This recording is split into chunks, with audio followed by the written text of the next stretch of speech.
नमस्कार दोस्तों। आज के इस वीडियो में हम नितिन स्पिनर्स के बारे में बात करेंगे। नितिन स्पिनर्स एक इंडियन टेक्सटाइल कंपनी है जिसमें सुपर इन्वेस्टर डॉली खन्ना की 1.5% की शेयर होल्डिंग है। तो आज के इस वीडियो में मैं आपके साथ कुछ ऐसी इंफॉर्मेशन शेयर करूंगा जिससे आपको नितिन स्पिनर्स के बिजनेस को और इंडियन टेक्सटाइल इंडस्ट्री को समझने में बहुत ज़्यादा हेल्प मिलेगी। इसके अलावा मैं आपके साथ कुछ एनालिटिकल इंसाइट्स भी शेयर करूंगा जिससे आप नितिन स्पिनर्स की इंट्रिंसिक वैल्यू बहुत ही आसानी से कैलकुलेट कर पाएंगे और खुद से ये फिगर आउट कर पाएंगे कि करंट वैल्यूएशंस पर नितिन स्पिनर्स के शेयर्स अंडर वैल्यूड हैं या ओवर वैल्यूड हैं। तो अगर आप स्टॉक एनालिसिस सीखना चाहते हैं या फिर टेक्सटाइल इंडस्ट्री को समझना चाहते हैं या फिर कंपनीज की फेयर वैल्यू कैलकुलेट करना सीखना चाहते हैं तो आज की इस वीडियो को पूरा एंड तक ज़रूर देखिएगा।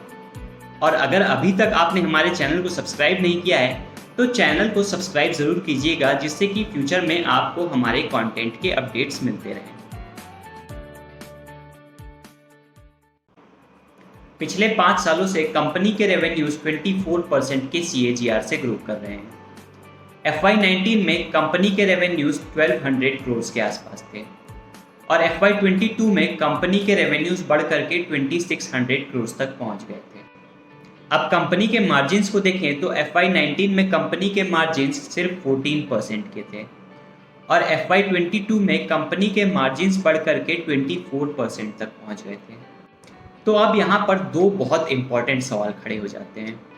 पहला सवाल तो ये कि कंपनी के रेवेन्यूज़ में इतना बड़ा जंप क्यों आया और क्या आगे चल करके कंपनी अपने करंट रेवेन्यू लेवल्स को सस्टेन कर पाएगी। दूसरा सवाल ये है कि कंपनी के मार्जिन्स में इतना बड़ा जंप क्यों आया और क्या आगे चल कर के कंपनी इस 24% के ऑपरेटिंग मार्जिन्स को सस्टेन कर पाएगी। इन दोनों क्वेश्चंस को आंसर करने के लिए पहले हमें कंपनी का बिजनेस मॉडल समझना पड़ेगा। तो चलिए कंपनी के बिजनेस के बारे में बात करते हैं। नितिन स्पिनर्स एक टेक्सटाइल कंपनी है जो कि फार्मर्स से कॉटन खरीदती है, इन कॉटन की स्पिनिंग करती है और स्पिनिंग से जो धागे मैन्युफैक्चर होते हैं उन्हें यार्न्स कहा जाता है।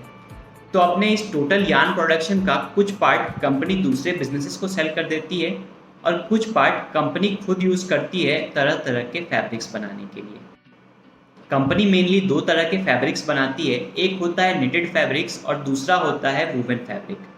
इन दोनों तरह के फैब्रिक्स की कुछ अलग अलग प्रॉपर्टीज होती हैं। जैसे निटेड फैब्रिक्स जो होते हैं उनकी इलास्टिसिटी वूवन फैब्रिक्स के कंपैरिजन में काफ़ी अच्छी होती है, इसीलिए निटेड फैब्रिक्स का इस्तेमाल टी शर्ट्स, ट्राउजर्स और जीन्स जैसी क्लोथिंग मटेरियल्स बनाने के लिए किया जाता है।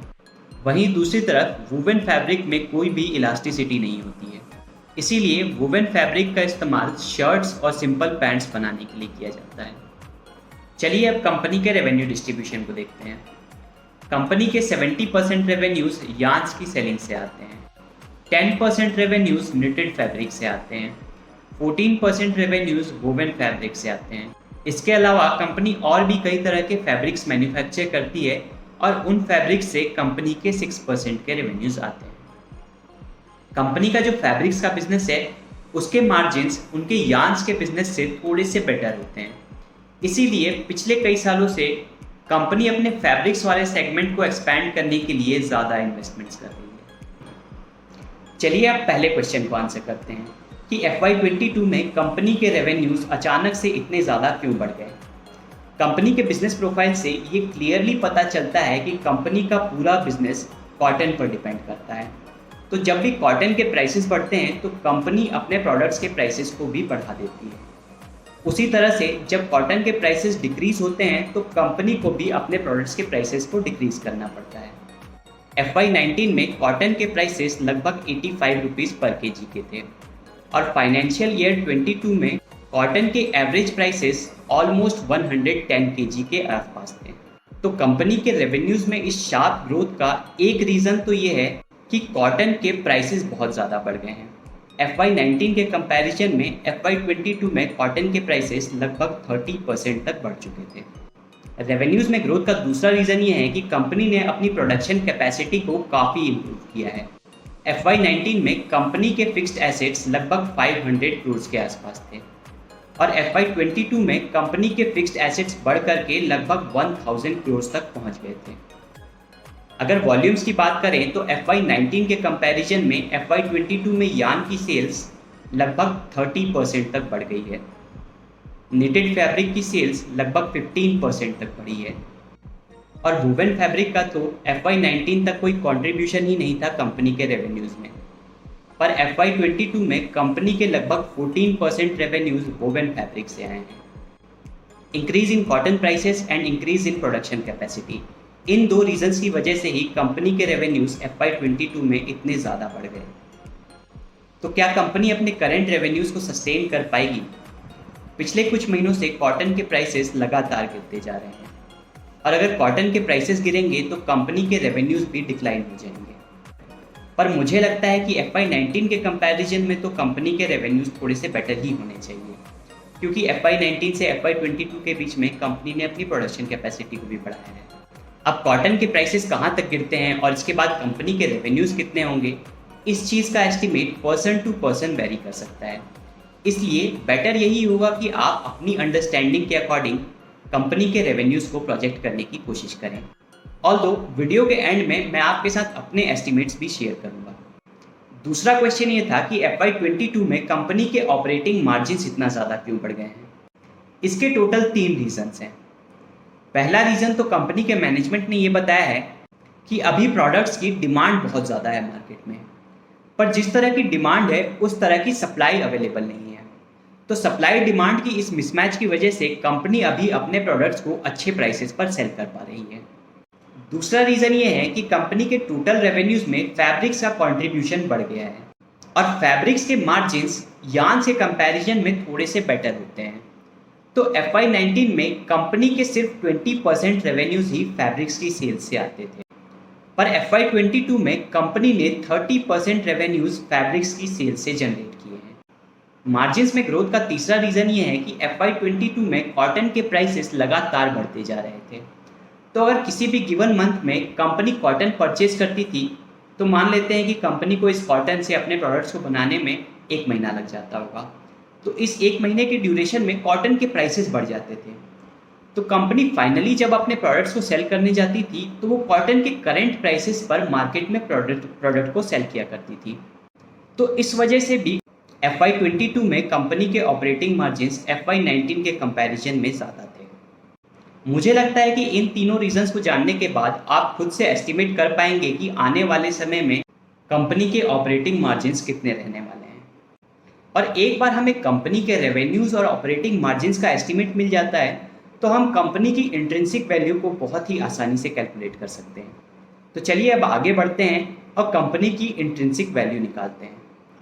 कंपनी की इंट्रिंसिक वैल्यू कैलकुलेट करने के लिए मैं आज से 2-4 साल बाद के कंपनी के रेवेन्यूज़ और ऑपरेटिंग मार्जिन्स के एस्टिमेट को यूज़ करने वाला हूँ।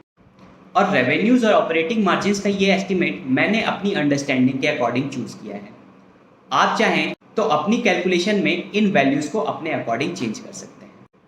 FY22 के पूरे फाइनेंशियल ईयर में कंपनी ने कॉटन को ऑन एन एवरेज 110 रुपये पर केजी के प्राइस पर बाई किया होगा और FY19 में कॉटन के प्राइसेस लगभग 85 रुपीज़ पर केजी के थे। तो मुझे लगता है कि आज से 3-4 साल बाद कॉटन के प्राइसेस वापस से FY19 के लेवल्स पर पहुंच जाएंगे और जब कॉटन के प्राइसेस डिक्लाइन होंगे तो कंपनी के रेवेन्यूज़ भी उसके साथ साथ डिक्लाइन हो जाएंगे। तो FY22 में कंपनी ने लगभग 2700 करोड़ के रेवेन्यूज़ जनरेट किए थे और अगले 3-4 सालों में अगर हम ये मान लें कि कॉटन के प्राइसेस लगभग 35% तक डिक्लाइन हो जाएंगे तो कंपनी के रेवेन्यूज़ 2700 करोड़ से गिर करके 1750 करोड़ तक पहुंच जाएंगे। आज से 3-4 साल बाद जो सप्लाई डिमांड का मिसमैच है वो भी मुझे लगता है कि नॉर्मलाइज हो जाएगा। इसीलिए अपनी कैलकुलेशन में मैंने ऑपरेटिंग मार्जिन्स को 14% चूज़ किया है, क्योंकि FY19 में भी कंपनी के ऑपरेटिंग मार्जिन्स 14% के थे और मुझे लगता है कि ये 14% का एस्टिमेट एक बहुत ही कंजर्वेटिव एस्टिमेट है, क्योंकि FY19 के कंपैरिजन में कंपनी के टोटल रेवेन्यूज़ में वैल्यू एडेड प्रोडक्ट्स का कंट्रीब्यूशन काफ़ी ज़्यादा बढ़ चुका है। पर फिर भी चलिए इन एस्टिमेट्स के साथ कंपनी के नेट प्रॉफिट्स को देखते हैं। इन एस्टिमेट्स के साथ कंपनी के नेट प्रॉफिट्स FY25 तक लगभग 75 करोड़ के हो जाने चाहिए। पिछले 5 सालों में कंपनी का मीडियन PE मल्टीपल लगभग 8 के आसपास रहा है। तो इस अजम्पशन के साथ FY25 में कंपनी की मार्केट कैपिटलाइजेशन लगभग 600 करोड़ के आसपास होनी चाहिए और कंपनी की करंट मार्केट कैपिटलाइजेशन लगभग 1200 करोड़ के आसपास है। एक चीज़ हमें यहाँ पर ये नोट करनी चाहिए कि जब डॉली खन्ना ने इस कंपनी में इन्वेस्टमेंट की थी उस टाइम पर भी कंपनी की मार्केट कैपिटलाइजेशन लगभग 600 से 700 करोड़ के आसपास थी। तो आखिर अब ये कंपनी इतने ज़्यादा प्रीमियम वैल्यूएशन पर क्यों ट्रेड कर रही है? इसका एक रीज़न ये हो सकता है कि रिसेंटली कंपनी ने एक 950 करोड़ का केपेक्स अनाउंस किया है। इस केपेक्स के थ्रू कंपनी अपनी नीटिंग और वीविंग की कैपेसिटी को एक्सपैंड करने वाली। तो 950 करोड़ के इस कैपेसिटी एक्सपेंशन के बाद कंपनी के फिक्स्ड एसेट्स लगभग 2000 करोड़ के आसपास पहुंच जाएंगे। अभी कंपनी के फिक्स्ड एसेट्स लगभग 1000 करोड़ के आसपास हैं। तो अगर यहाँ से कंपनी के फिक्स्ड एसेट्स डबल हो जाते हैं तो हम ये मान सकते हैं कि जो प्रोजेक्शंस हमने मार्केट कैपिटलाइजेशन का निकाला है आज से 3-4 साल बाद वो भी डबल हो जाएगा। तो मतलब 3-4 साल बाद कंपनी का मार्केट कैपिटलाइजेशन भी लगभग 1200 से 1400 करोड़ का हो सकता है और इसी वजह से मुझे लगता है कि कंपनी इतने ज़्यादा प्रीमियम वैल्यूएशन पर अभी ट्रेड कर रही है। तो दोस्तों उम्मीद करता हूँ आपको आज का ये वीडियो पसंद आया होगा और आपको कुछ नया सीखने को मिला होगा। अगर आपको ये वीडियो इन्फॉर्मेटिव लगा हो तो लाइक बटन को ज़रूर दबाइएगा और अगर अभी तक आपने हमारे चैनल को सब्सक्राइब नहीं किया है तो चैनल को सब्सक्राइब भी कीजिएगा। Thank you for watching the video. This is Rahul Bansal signing off.